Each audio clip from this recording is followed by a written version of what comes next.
Baik, assalamualaikum warahmatullahi wabarakatuh. Saya Nirma Sari dengan NPM 2478267 dari kelas TRI 4C. Jadi pada kesempatan kali ini saya akan melakukan hands on paket tracer 2411 modify single area SPF versi 2. Jadi di sini kita udah disediakan dressing table sebagai bahan acuan IP, subnet mask, dan interface untuk device yang akan kita konfigurasi. Jadi kita akan sebelumnya saya akan menjelaskan dua konsep utama yang akan kita uji pada paket tracer kali ini. Yang pertama di sini ada OSPF times requirement-nya. Ini protokol OSPF mensyaratkan nilai hello interval dan dead interval harus sama persis di antara dua router yang tetangga. Jika berbeda 1 detik saja, hubungan tetangganya atau urgency akan terputus. Selanjutnya ada OSPF cost atau metric manipulation. Jadi OSPF ini menentukan jalur terbaik berdasarkan total cost terkecil menuju tujuan utama. Dan nilai cost itu dihitung sendiri dari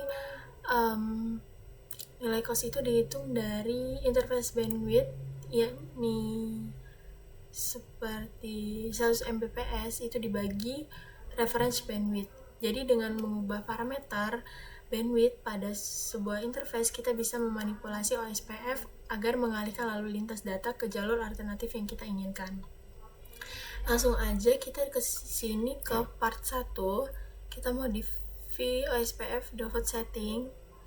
Jadi kita akan memodifikasi default setting OSPF-nya. Yang step 1 atau langkah pertama kita akan pengujian awal dulu, baseline test. Jadi sebelum kita konfigurasi, saya akan mendemonstrasikan tracer root pada PC 1. Pada PC 1 di sini kita ke command prompt, lalu kita di sini akan tracer 64 100 12. Ini adalah IP address dari web server ya. Nih kita bisa lihat di sini tracer. Jadi di sini hasilnya yang pertama PC 1 ini akan ke R1 ya, nih 172.16.11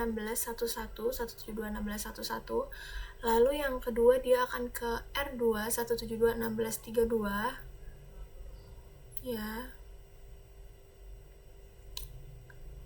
172.16.32. Selanjutnya dia 209 masih R2, lalu 64 baru ke web server, baru sampai dia ke web server. Kita ke langkah kedua adjust the hello and dead time between R1 dan R2. Jadi kita akan mengubah hello dan dead time antara R1 dan R2. Jadi yang pertama kita ke R1 dulu, kita masuk ke enable, lalu kita masuk ke mode konfigurasi, lalu kita ke interface S0/0/0 IP OSPF hello interval 15. Kita lihat di sini complexionnya sudah 20%. Lalu kita IP OSPF date interval 60, complexionnya nambah lagi jadi 40, lalu kita WR. Jadi setelah ini kita sudah di R1, saya akan menjelaskan dulu. Jadi secara default interface serial pada OSPF menggunakan hello interval selama 10 detik ya, selama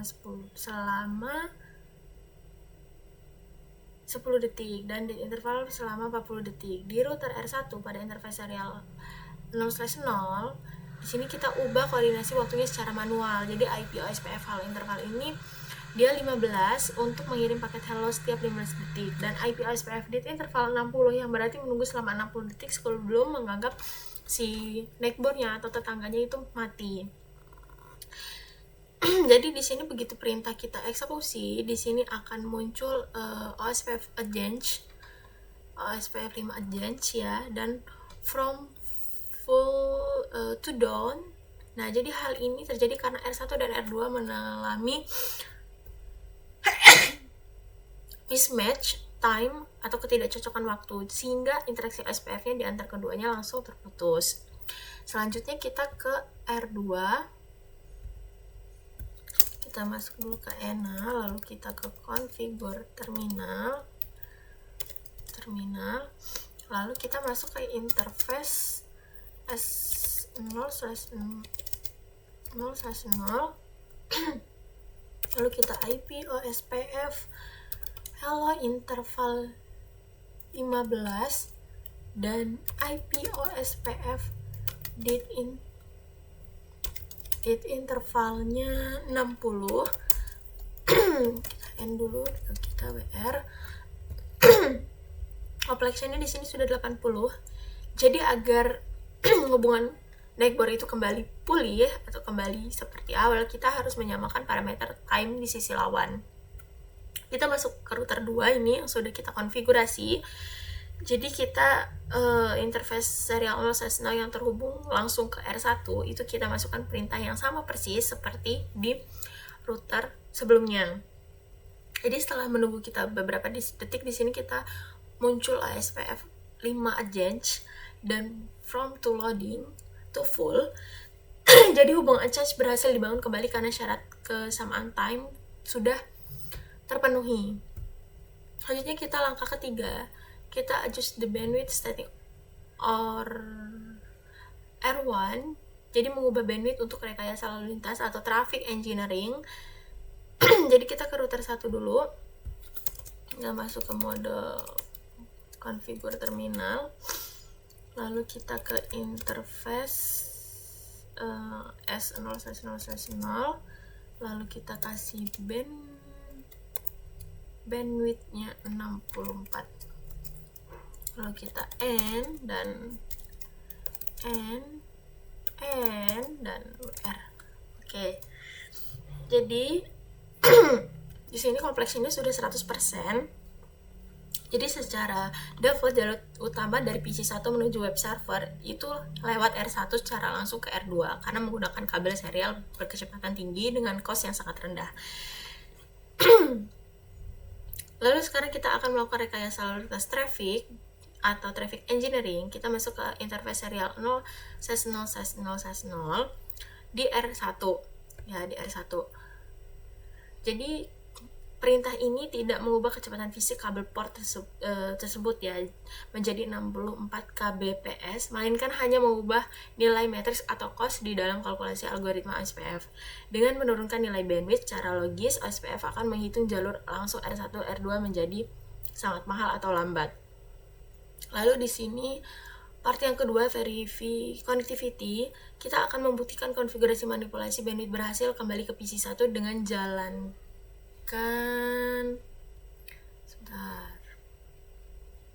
PC1 sama kayak tadi, kita jalankan tracer. Nah, jadi di sini jalurnya berubah ya, sudah berubah sesuai dengan konfigurasi kita. Oke, sekian penjelasan dari saya akhiri. Wassalamualaikum warahmatullahi wabarakatuh.